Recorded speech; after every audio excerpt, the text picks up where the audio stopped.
Nous, ce qu'on veut, c'est forger en fait le système intérieur pour construire devant. Après, on ira travailler sur les alertes émotionnelles. Les alertes émotionnelles, c'est tout ce que le système nerveux est capable de vous fournir comme info en permanence pour savoir si vous êtes dans l'alignement de ce que vous voulez ou pas. Et vous allez voir à quel point c'est pas que dans la tête qu'on pilote sa vie, mais vraiment au niveau du cœur en fait.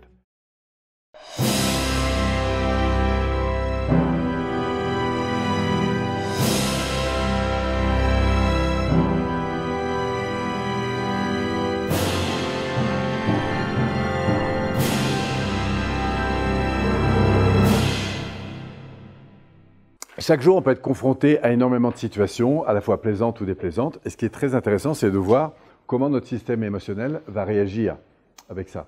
Et pour aller un petit peu plus loin, parce que je pense que c'est vraiment une donnée qui nous a beaucoup manqué dans notre système éducatif, c'est de comprendre non seulement comment ça marche, quelles sont ces alertes à la fois qu'on va appeler nos voyants rouges et aussi nos voyants verts, et qui vont nous permettre en fait au quotidien de fonctionner. Donc ces alertes émotionnelles, ces réactions, elles sont gérées par, selon vous, quelle partie? Le système nerveux, limbique plus exactement, qui sont liés à nos apprentissages. Et alors, qu'est-ce qui va faire qu'à un moment donné, un être humain va se sentir heureux ou malheureux? C'est parce qu'à un moment donné, au centre, nous avons des importants qui vont être pris en compte ou pas. D'accord?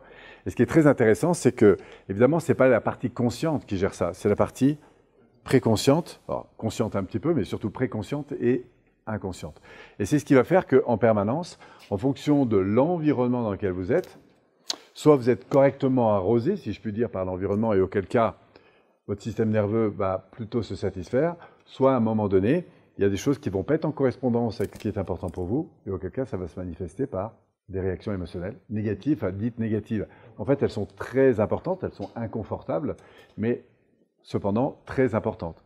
Imaginez que vous êtes la nuit dans un avion, vous êtes pilote, et que je vous supprime tous les voyants rouges, bah, le risque c'est le crash, etc. Donc nous, ce qu'on veut, c'est aller, au fond, réidentifier en fait qu'est-ce que nous annoncent ces voyants rouges, et surtout de prendre conscience à la fois de ce qui peut se manifester quand on parle de petits voyants ou de gros voyants, d'accord? Avec nos hauts et bas émotionnels, ce qui va à un moment évidemment le plus réagir. C'est ça qui est intéressant, c'est que ce n'est pas le conscient finalement qui génère de l'émotion, parfois oui, mais c'est souvent le préconscient et l'inconscient. Alors à votre avis, quelle est l'émotion de base la plus profonde qui peut parfois nous toucher? La peur et la sécurité. Alors quand vous êtes dans de la peur, on va considérer que la peur signale un danger, et on va voir que, alors parfois il est complètement fantasmé, comme par exemple la peur de demander, et pourtant le seul danger que vous avez c'est d'avoir un oui, parce que le non, si vous ne demandez pas, vous l'avez déjà. Alors ça c'est vrai théoriquement, mais ce n'est pas ce qui se passe au niveau du domaine physiologique.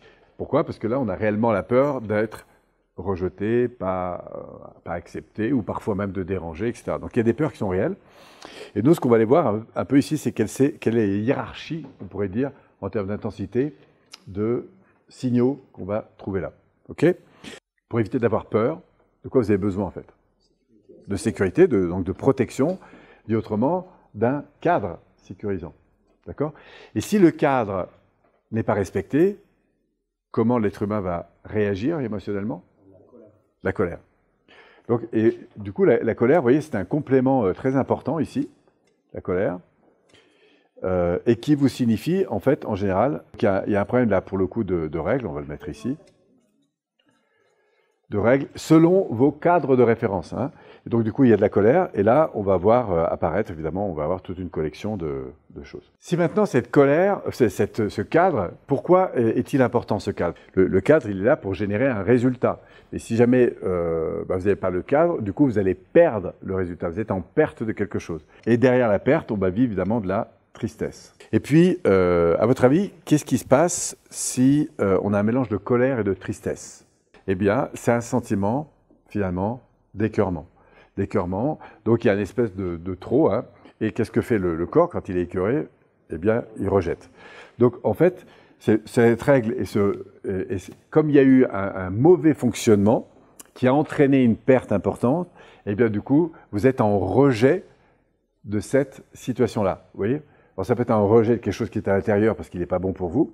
Ça peut être en rejet d'une personne qui a eu une attitude qui a engendré de la perte. Et évidemment, l'émotion qui est derrière, c'est un sentiment dégoût, d'amertume, de sentiment d'écœurement. Ça peut aller jusqu'à me faire vomir. Hein. Donc, ce qui est très intéressant, c'est de constater que ces indicateurs-là sont là en permanence, en fait. Et nous, on va évidemment regarder à travers toutes les alertes émotionnelles que vous avez mentionnées hier, quand justement vous sentez que sur un terrain de jeu, en l'occurrence sur une ligne de course, un projet que vous avez, les choses ne fonctionnent pas comme vous voulez.